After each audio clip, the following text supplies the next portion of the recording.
So today I'm going to be working on the rear of the car. I'm going to show how to remove a rear spring and adjust the ride height on my Ohlins. As you might remember, the rear ride height was measured at around 12 3/4, and I want to raise it up to about 13. So let's get started on that. Two important notes to get the rear springs out that I see people struggling with. One is probably a little bit more intuitive than the other. The more intuitive one is that we actually need to remove the bottom shock mount. So that's going to be an 18mm. The other one that I see people miss and struggle with the spring because of that is to release the parking brake and put the car into neutral. In order for this to drop down enough for you to get the spring out, which is sitting right there, you need to release the parking brake. So I'm going to start removing the bottom mount here, and since we already covered the droop component, so in the rear, as you can tell, it's not a true coilover where the coil of the spring sits on top of the shock. It's independent here.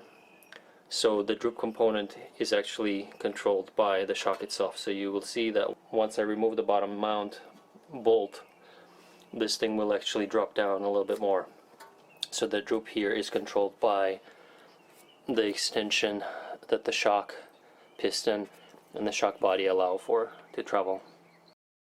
So a quick shot of the driver's side here, the bottom mount. Alright, so with the bolt removed, you can see that this is sitting a couple of inches lower. One important thing about droop is, as you can tell, my spring is 5 inches long. So at full droop that the control arms will allow, you can see my spring would just be wobbling, right? If I go over a really big crest and the suspension extends all the way, the spring can actually fall out, and then we have a really big issue. So you want to make sure that you either have helper springs here, or that your droop allowable by your shock is such that the spring is still making full contact on the top and the bottom. So very important to size the spring length and how you want to do it, depending on the geometry that you're trying to achieve. So what's sitting at the top is a rubber pad and like a plastic color that kind of centers the spring. The centerpiece here is just part of the chassis, and on the bottom we have the adjustment mechanism here, and then also the rubber pad. So what you can see here that I'm running is actually a reinforcement plate similar to what I showed in the front. On this Swift spring, you can see it kind of concentrates the force a lot more toward the middle here, a much smaller area. So this is a reinforcement plate that you can buy. I believe mine is from Rogue Engineering, but it kind of sits like this, spreading the load a little bit more, and these aluminum control arms, so they are not cracked. So a lot of folks go to these super stiff, super narrow springs, and then they end up cracking the control arms. So the adjustment that I need, raise it by 1/4 inch, so that's going to be right around 6mm. The pitch on these threads is 1.5, so I'm gonna raise it up about 4 turns. They'll put me right around the top of this, but I should still be pretty safe. The way that you do it is similar to what I did in the front. There are two kind of nuts and colors, so this is where the spring sits. This one is just a locking collar. So I'm going to take the Ohlins wrenches. This whole assembly, by the way, comes from Ohlins, if you can't tell by the color. So we're going to put this more notched one on the smaller one, and this larger one, I'm just going to loosen them, or loosen the bottom one. So I should have some markings here, which kind of tells me when I make a full turn. There's a permanent marker. So I'm going to be raising it up 4 full turns. I think all the threads are still in contact, so I'm still in the safe range. So now I'm going to just tighten the bottom collar. Just recounting 1, 2, 3, and 4. And now I just tighten them up.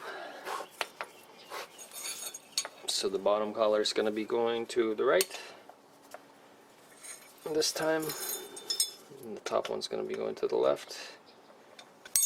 Okay, so this is all tightened up. Now we're going to go back to the installation.